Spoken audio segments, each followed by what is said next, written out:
Prime Minister, thank you for talking to Bloomberg and the New Economy Forum. The last time that we spoke, you talked very eloquently about Singapore's role in Asia and about the rising power of China and about some of the difficulties of being an ally of America in this particular region.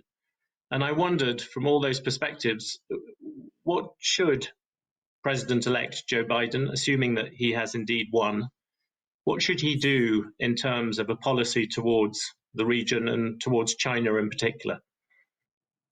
I think his first priorities will be domestic. He's got many urgent things to deal with, starting with COVID. But Asia is a very important part of the world for America, and China particularly. I hope that he will be able to focus his mind on developing a framework for an overall constructive relationship with China. That means one where you're going to be competing, where there'll be issues to deal with, but where you do not want to collide, and you will try very hard to work to develop the areas of common interest and constrain the areas of disagreement. And within that framework, deal with trade, deal with security, deal with climate change, deal with non-proliferation, North Korea, all the many issues which the two biggest powers in the world have to focus on. And amongst those will also be issues which will be of concern to all the rest of us in Asia who are watching carefully to see how things will develop, because the last 4 years have been quite a tumultuous ride. Do you think on that, do you think Trump has left America, do you think he's done permanent damage or changed the way that America is viewed in the region? I think that there will be some long-term impact on perspectives on America, on how America views itself, because it's not started with Trump, but I think over the last 4 years there has been a clearer shift. When you talk about putting America first and making America great again, it's a more narrow definition of where America's interests are than has hitherto been the way the administrations have seen things.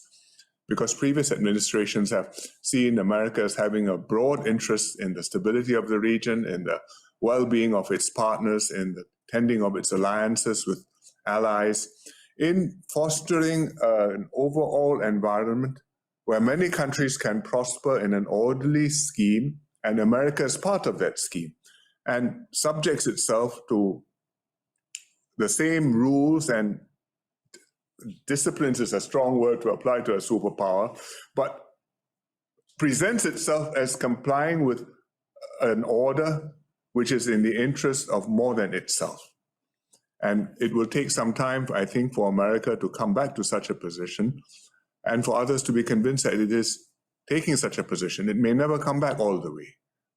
And certainly in the short term, certainly in terms of its relations with China, I think, I can't speak for the whole administration, but I think there are some elements in the administration who definitely did want to make moves which would be very difficult to reverse by the subsequent administration, and which will set the tone for the relationship for a long time to come.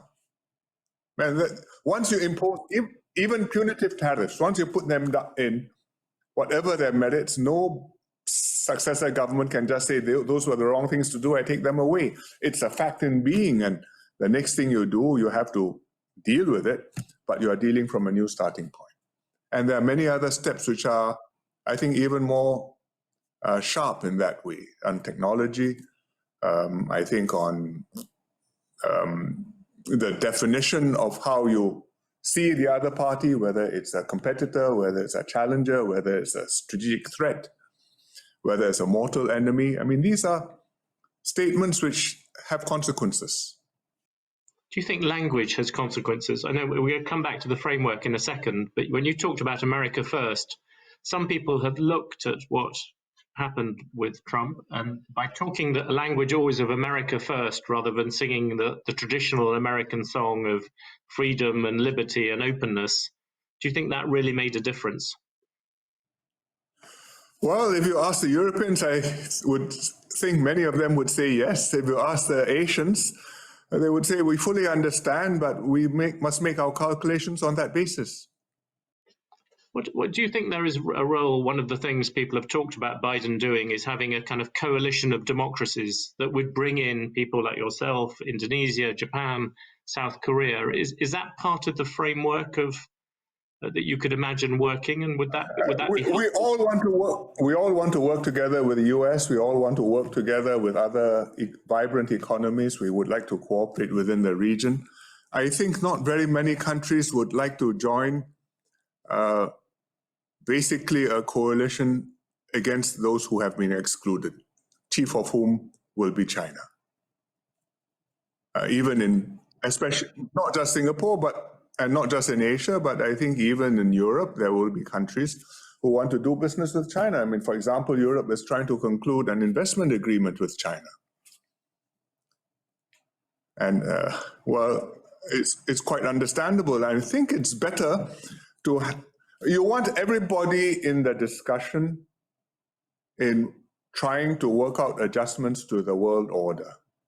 But I don't think it is, and in that process, you're going to have people form alliances, they will cooperate with one another, they will try and find common cause, but to try and make a lineup, Cold War style, I don't think that's on the cards.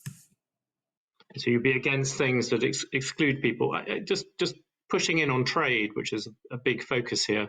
I mean, to what extent do you regard TPP, or as now called CPTPP, do you regard that as dead? Has that gone, or do you think that is possible to revive?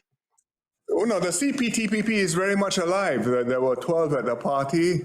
Roll over, one fell out, and now there are 11. And the 11 carried on with the party, and it was to the great credit of Mr. Abe, who was then Prime Minister of Japan, that he held it together and brought everybody back on. And we concluded the CPTPP. America is not part of it. We hope that one day America will come back to it, but I don't think realistically that's going to happen anytime soon. The stars are not aligned. The Democrats, I don't think the base is very keen on this. The Obama administration, which Biden was part of, was keen on this.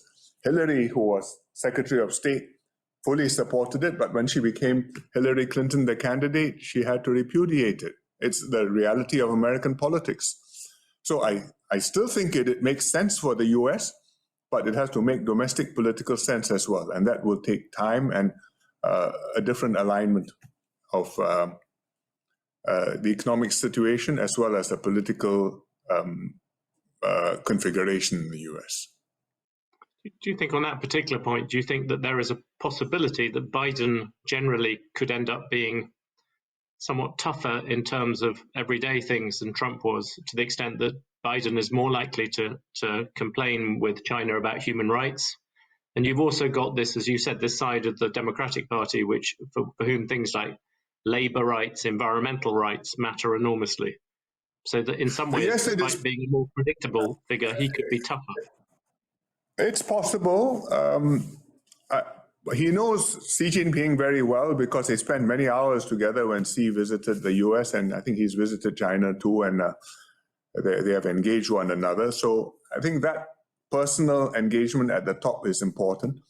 But equally important is how each country sees the other and the intentions of the other, and whether they see the possibility of being able to work together to mitigate the inevitable contradictions which are going to arise between them. It's not always easy, but it is possible, and it has historically happened with many administrations. You make very fierce statements on the campaign trail. Once you become the administration, you have to deal with realities and you have to pivot. Bill Clinton did that. He's the one who talked about coddling dictators from Baghdad to Beijing. But he did business with China. And I hope that something like that can happen with the next administration. But I think it's harder because the consensus to see China as a strategic threat is almost becoming received wisdom and unquestionable in the US, in Washington. And so it will be very difficult for any administration, whether it's Biden or on the outside chance Trump, to disregard that and just proceed as if the last few years had not taken place. What about on the other side? You are one of the people of America's allies who understands and knows China best. Do you think that the Chinese attitude, we talked a lot about the American attitude, but do you think the Chinese are prepared to do bargains about this? It takes two to tango, to borrow an old phrase. Yes, it does. It is not, this is a bilateral relationship. I don't think the Chinese want a collision because I think they know they are not ready for a collision. But I'm not sure that they are prepared to give a lot of ground, and their principal consideration will be a domestic one rather than one of the international balance. Intellectually, and I mean, in an abstract sense, they would agree when you tell them that you used to be 4% of the world trade and you're now 13% or so, and the rules which were settled when you were 4% have to be updated now that you are 13%. And you have to make certain changes to the overall balance of the contributions to the global, to the overall system, and also changes to deal with particular grievances and issues which have arisen on specific problems, whether it's trade or whether it's security issues. In the abstract, I think they would agree to if not to a shift, at least to a change in the trajectory. But in practice, when push comes to shove, and you have to negotiate a new dispensation, I think they're hard bargainers. And it's not clear that between the two sides, they will be able to move to a new position. And I can understand the difficulty because we are where we are as a result of 30, 40 years of liberalization and reform and opening up. And in the process, China has gotten more affluent, more powerful. The partners of China have also benefited from China's emergence as an economy, its connection to the world, its production of manufactured goods, its consumption of large, from everything from aeroplanes to movies and financial services. So the Chinese narrative would be, it's been win-win, we should all rejoice, why does anything need to be improved? But actually things have gotten better, and yet I think many countries do feel that things do need to be adjusted, and that adjustment would be very difficult to make. One last question on that. How much, especially from your perspective as a democracy, how important is what's happening in Hong Kong, where there seems, you've seen that the pro-democratic people have all resigned, that there would be, most people would read it as being a clampdown on freedoms in Hong Kong. That's obviously not something we are concerned. We watch carefully and with some concern what's happening in Hong Kong and the responses in Hong Kong. I think that something was going to happen was very much on the cards and could not have been avoided, because the demonstrations and the expressions of defiance could not have carried on indefinitely, certainly not till the end of one country, two systems in 2047. But the question was how it could be headed off, and the Chinese government, I think, have settled on this formulation where they have made the legislation, and the administration in Hong Kong, they've made the legislation in China, in the NPCC, in the People's Congress. And we hope that it could be done in a way which would deal with the problem but not shake confidence, and maintain the Hong Kong system intact so that it can be valuable to China and can be part of the prosperity in the region. But I think there's a lot of concern. There's a lot of concern in Hong Kong, and you can see the way actions, reactions, and further anxieties arise. I hope it can settle down to a new normal. It will not go back to where it was, but something which is sustainable, and which will enable the Hong Kong people to live stably and have the economy working and have a greater degree of the freedoms and the access to information and expression than pertains on the other side of one country, two systems. Okay, on that, just jumping back to trade, which we began on with TPP, but there is also the RCEP, the RCEP. Regional It's about to be signed this weekend, which is about to be yes. signed, exactly. And yes. when it's signed, how do you regard that remotely as a kind of comparative thing to TPP? And people always point out that it isn't it's much more toothless than TPP was designed to be. How should we look at this in terms of regional trade? It's a different animal for a different purpose. The TPP had a relatively small number of economies. There were 12, then 11. It went for a very deep agreement requiring substantial commitments from these participants and covered areas which are very difficult to cover, like intellectual property. Even I think there were even contents on exchange rates and things like that. The RCEP is a different configuration. It's Asian. It includes all of the Asian major economies except India, which unfortunately has decided not to be part of the grouping. It covers 1/3 of the global population and 1/3 of the world's GDP, but it doesn't go as deep.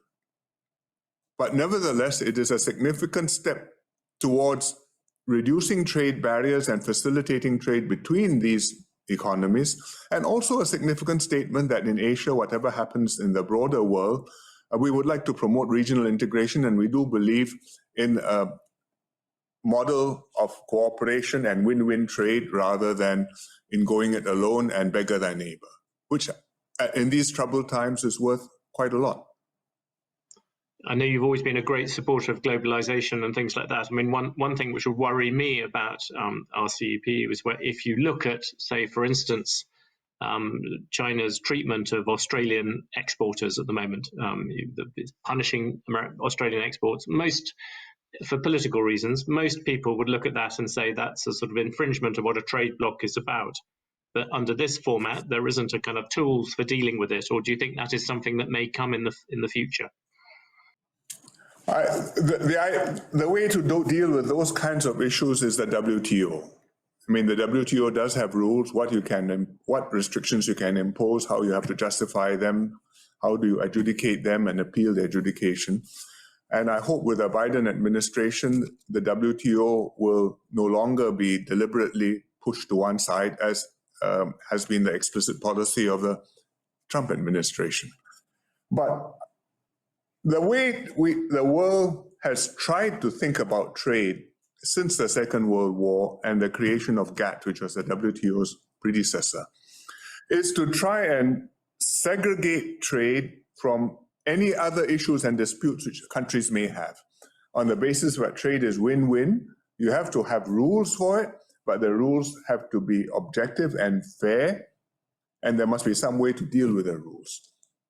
And that was the General Agreement on Tariffs and Trade, and then the WTO. And when countries treat trade like that, you can quarrel over many other things, almost come to blows, but let's try and insulate trade, because if you hit trade, I hurt myself, I hurt you as well.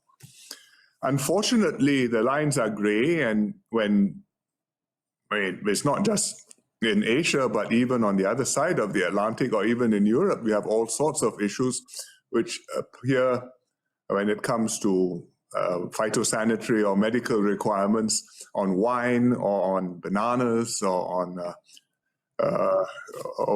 rock lobsters. Even between America and Canada, once in a while, strange things happen. And they are always declared to have nothing to do with any other disputes and to be purely trade. And sometimes it's purely a trade issue, sometimes it's not.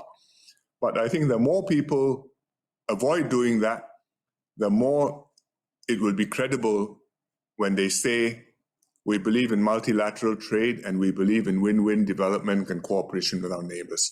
The penalty is not just what you can do with a slap on the wrist. Some of that is necessary because otherwise, why will you pull back?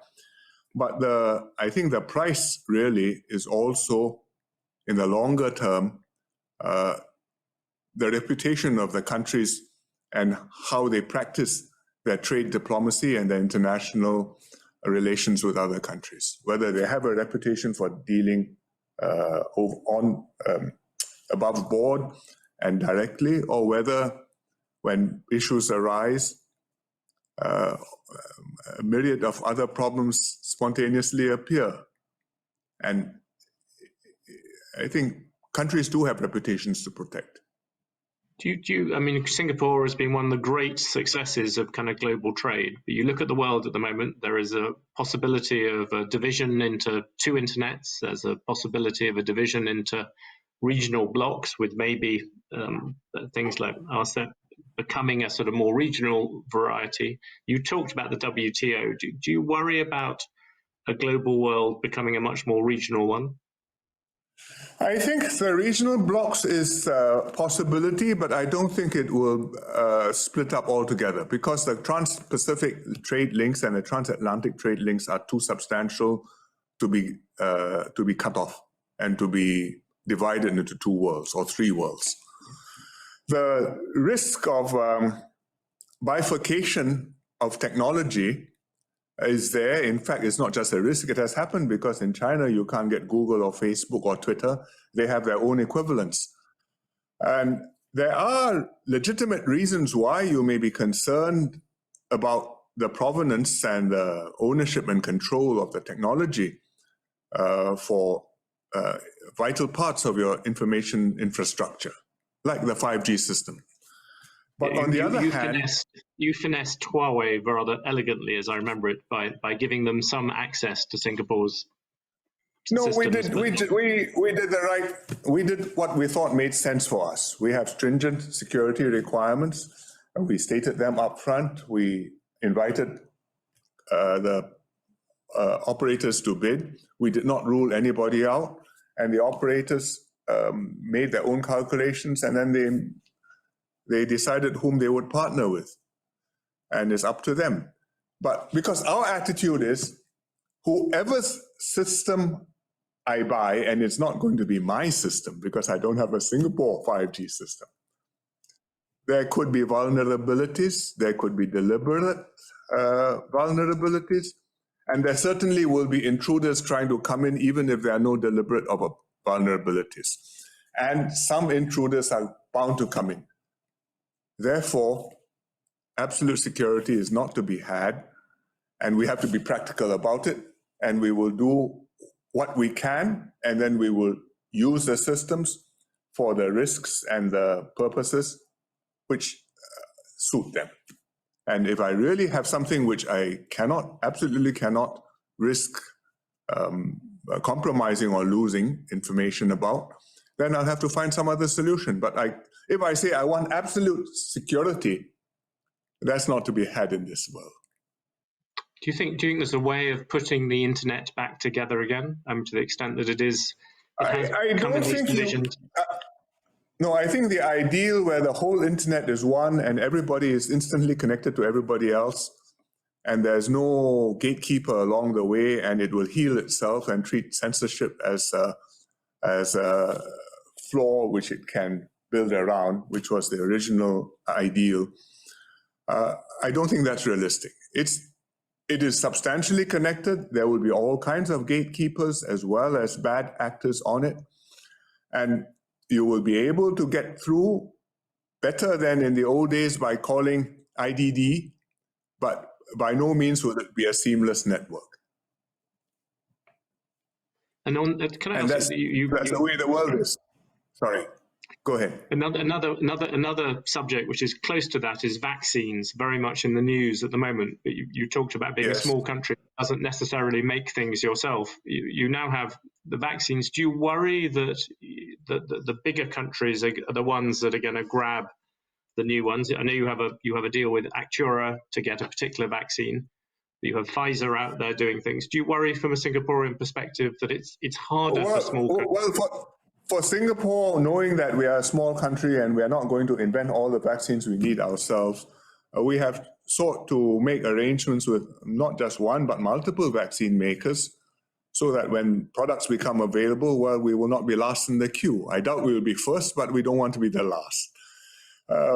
Big countries have made sure they're the first in the queue, sometimes by extremely comprehensive measures. I can understand their political urgency, and I think it's a reality that they will get some of their way. It's a pity because the WHO makes a very valid point that the best way to get the COVID-19 under control is to have a rational scheme of priorities to distribute the vaccine to the places where it will make the most difference to the outbreak. But to optimize that on a global scale, around 200 odd countries, I think is going to be very hard. So the reality is, eventually you will have it available extensively, and the technologies, economies of scale will improve, and it will become much more affordable. But that will take some time, maybe a few more years. Within the next year, vaccines will be available, but I don't think you'll have finished protecting the world's population within the next year. Furthermore, you're not sure what risks and problems may arise, and you'll have to learn as you go, as we feel our way forward. So we're not in the best case situation, but at least with where we are now, it has been possible for the science and the technology and the production to come up with a vaccine in record time, with a number of vaccines in record time, test them. I hope some of them, I'm pretty confident some of them will pass muster and more. And then we will have more options to play with. That's what Singapore is counting on.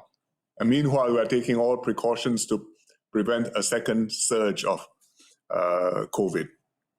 Just on that, there's been quite a lot of attention in America, particularly. You look at the numbers, the crude measure of how well countries have been doing covering COVID. You have America and Britain, where I am at the moment, over 700 deaths for every million people. You have Germany around 100 deaths for every million people. You have your own country closer to 5. China claims a number of 3. Japan, South Korea. The countries of Asia have performed unbelievably better, 20, 30 times better than the countries of the West. How do you explain that? And and I know there have been some internal critics of what you've done in Singapore, but by any measure, you've done rather better than Western countries. What has been the reason that Asian countries have done so well? Well, I would very much hesitate to declare victory now because the fight is far from over. But what I think the Asian countries have succeeded in doing is to get their populations to comply with the measures which are necessary and cooperate, for example, wearing masks or distancing themselves. So far, with greater success than the Europeans or the Americans, where after some time you are fed up and tired of being locked down, and there's pushback. You want to go out and let your hair down and have a drink and have a rave. And when you do that, there are consequences for public health. We have been lucky because we have not had a huge number of cases in the community. We have quite an elderly population, so if there had been many community cases, I think we would have had a large number of casualties and deaths too. We've had quite a number of cases, but many of them, or the vast majority of them, have been amongst migrant workers in dormitories, where we were able to keep it confined, at the same time to treat the migrant workers properly and give them the medical attention they needed, and to keep the fatality rates amongst them too very low. It helped that they were young, and therefore many of them had the disease in a mild form. But we worked very hard to make sure that we kept the migrant workers as well as the Singapore population safe. So far, we've done that. Now our challenge is, how do I open up my doors so that I can have flows and tourists and business travel to the rest of the world and manage the cases which are bound to come in and which are going to pop up amongst my population. Because if you are something like China, you can decide to close all your entry points practically and be in splendid isolation for quite some time without much difficulty. Not forever, but for quite a long time. But for Singapore, that's going to be very tough. And that will be a big challenge for us. I understand Singapore, everyone has challenges on this, but by any measure, if you're 20, 30, 40 times better than people, you look at also the numbers that Singapore records in things like education and these other Asian countries as well. Your father particularly, I remember talking to him, used to follow Western government closely. How bad do you think government is in places like, how inefficient do you think the public sector is in the West now compared with what you were building? No, I would not put it in terms of the inefficiency of the governments. I mean, you have governments vary, they depend on the social context. Even very good governments are struggling with COVID. You look at the Germans or the Swiss. This is they're both about 5 or 6 times better than the Americans. So anyway, it's a relative statement. Well, it's partly what you do. It's partly how the disease befell you and the cards you have to play with. I think it is. I mean, it's invidious to say who is better and who is worse, but it's a disease which has presented enormous challenges to societies, to governments, as well as to individuals responding to this and having to do the best for themselves and yet respond rationally from the point of view of the whole society. It's a very difficult, and to do so in the middle of the fog of war. You don't know what is happening, can't understand what's happening, you're not sure what's going to happen next, and very often what happened next turned out to be even worse than you thought was possible. And it takes a while for people to adjust to that. You've drawn on your reserves. I saw you've drawn, I think it's 52 billion Singaporean billion dollars to pull from your reserves. And so which I think is the equivalent of 20 years of past budget surpluses. Are you going to have to continue running deficits for some while, do you think? I hope that we will be able to come back to prudence and balanced budget, but it may take a while. But I think the psychology that we have to earn our keep, and even if you have reserves, they are not bottomless, has to be deeply ingrained in our population. It's not easy because the opposition will say, well, how much do you have? Let me have a look. Why not take a little bit more? We are not broke yet. But would you expect next year? Sorry? Sorry. I interrupted you. I'm sorry. I was saying, would you expect next year to go back? I think your next budget is in February. When would you sort of expect to go back to certain? Next budget is in February. I very much doubt we will be in balance. We will have any budget surplus by then. Even a balanced budget will be very hard to do. Because the economy, you have to spend money on COVID, and the economy is down. And just from a counter-cyclical point of view, you do not want to have a negative fiscal impulse. You must keep the economy on an even keel and people, as far as possible, in jobs, or if not in jobs, some help is rendered so that they are able to get past this difficult period. Because the jobs are not yet going to be available, and there are some sectors of the economy which are going to be, at best, in suspended animation for quite some time to come, particularly aviation and tourism and the entertainment sector.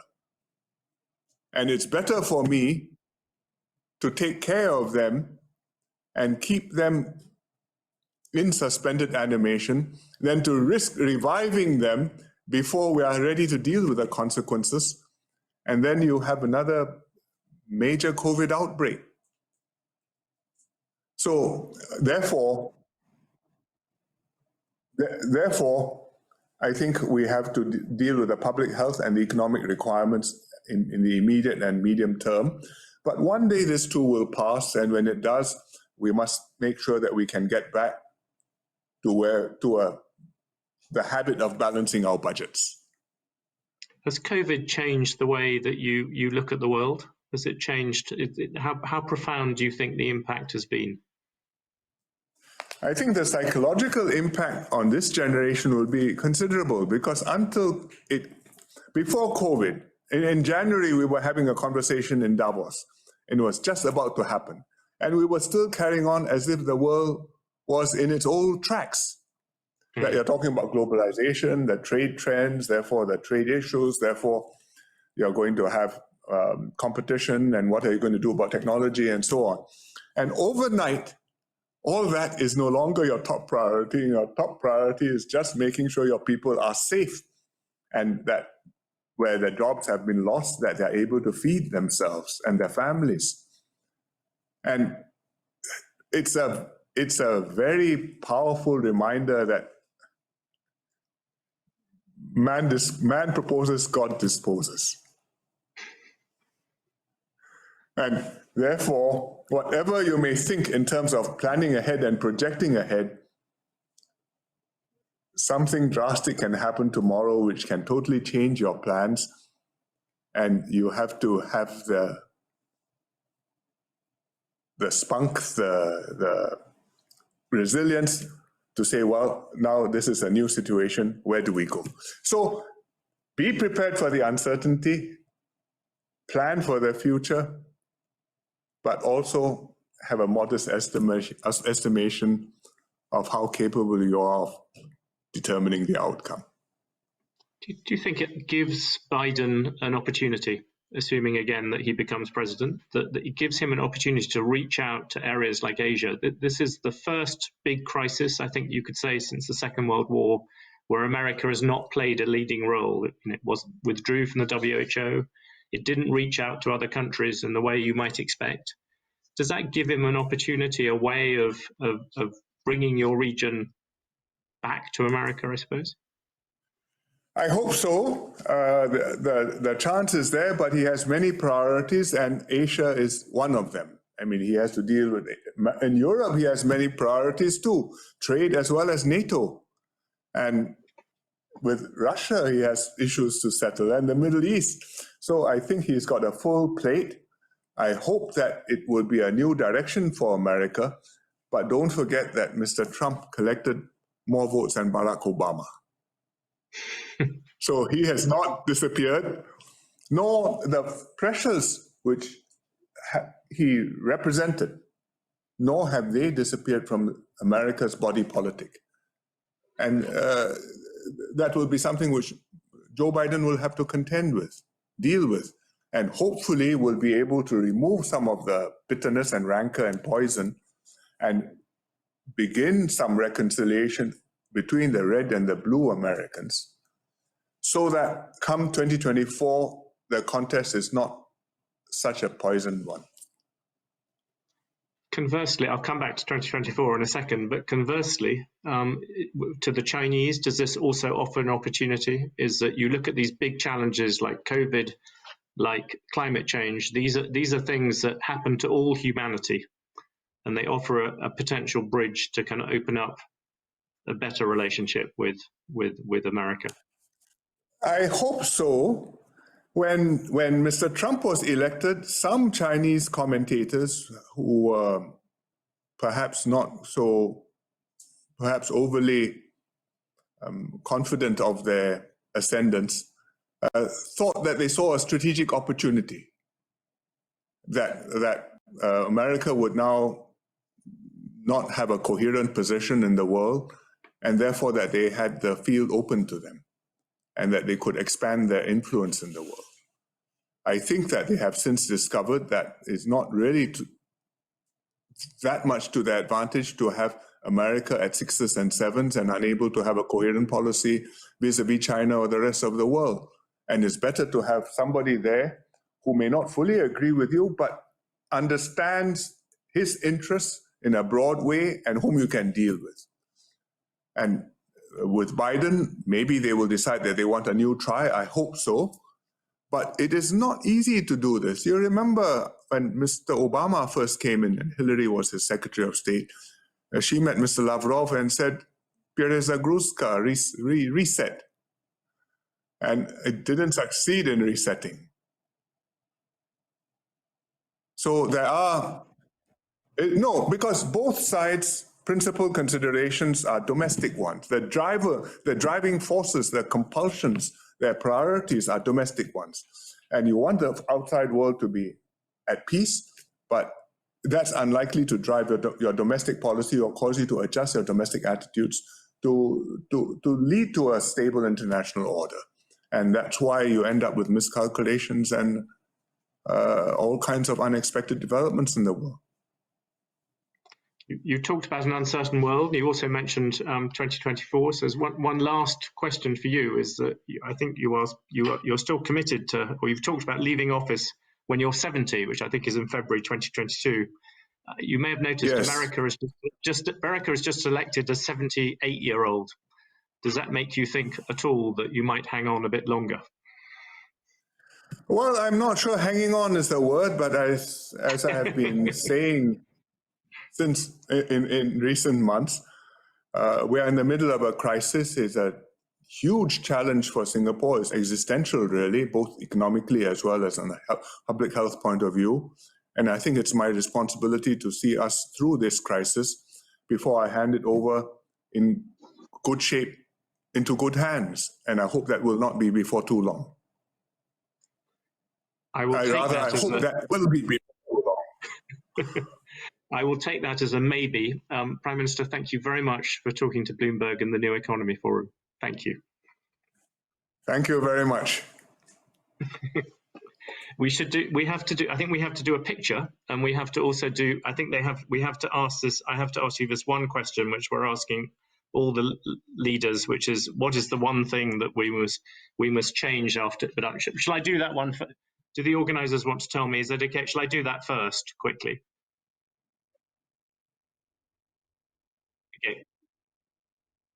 Okay, and then I'll tell you why I think you're being very modest after that. Prime Minister, what is the one thing that we must change after COVID? Set up a global institution and surveillance network so that when the next bug comes, we will know about it early. After SARS, the WHO and even the US CDC actually had monitoring stations around the world, which were meant to pick up signs of the next emerging disease early. But the CDC pulled back and the WHO wasn't in enough places. And so when COVID came along, well, we found out soon, but not soon enough. And there are now endless recriminations as to whether something was covered up or whether there's something untoward, even sinister, which we should discover. But the next time, disease X may be much worse than COVID. COVID is not the worst thing that can befall humankind. And we do need the best early warning which we can, organized multilaterally by all the countries together, so that we spot it and we can react to it and give ourselves the best chance of surviving. That already is very demanding. It's not changing the world, but it means getting countries to cooperate and getting countries to be able to open up so that not only your own scientists, but these international teams are there to know if something has happened which is significant and to raise the flag quickly. I think if we can just do that, we will improve our chances of survival the next time. Thank you very much. That was a very good idea. For what it's worth, I disagree. I just say that I disagree with you on I think the level to which the Western government has been shown up because it is very high. That's essentially what our book is about. But it is the numbers. If America had merely been 20% worse than you, then that would be one thing. But when you're sort of 40, 50 times as bad, and I do think that I know Trump made terrible mistakes with COVID, but I think a lot of it is structural. If you have a public health system that's designed for the rich and the old, you'll never be able to deal with the pandemic. Well, and so I think that is true, but one thing which we did have in Asia, which the Western governments did not have, is that we lived through SARS. That's true. I agree with that. In the case of Korea, they also lived through MERS more recently and more frighteningly for them. And that helped the governments to take it seriously and helped the populations to accept things which they needed to do more readily than in the West. That's true. I agree. So you have to take these things into account. I mean, I do not take credit for good outcomes in Singapore on COVID. We have tried our best. Some of it, generously, we will say maybe because of our efforts. Some of it is good luck. It's just so happened that with this disease, what we did was adequate so far. Tomorrow is another day, and we are there fighting again. And it can burst out on you. I think my argument would be if you and I had sat down with a piece of paper 2 years ago and said a pandemic is going to hit, which governments do you think are efficient and well run and will be able to deal with it? I think we would have written down the names of the governments that have done well, and I think we would have got some things wrong. I don't think we would have expected Greece to do as well as it has, because it's got rather a good government at the moment. There'll be one or two kind of imbalances, but it's the same countries that finish at the top of education league tables, the same countries where life expectancy has got better. It's not a kind of it's like an examination, COVID, I think, and most the people who passed it. If you set a surprise examination to lots of pupils, some people will ace the test somewhat surprisingly, but on the whole, the people who've done the work before will do better. Intelligent infrastructure, all that sort of stuff. Anyway, sorry, that was my one disagreement with you. Anyway, for another day.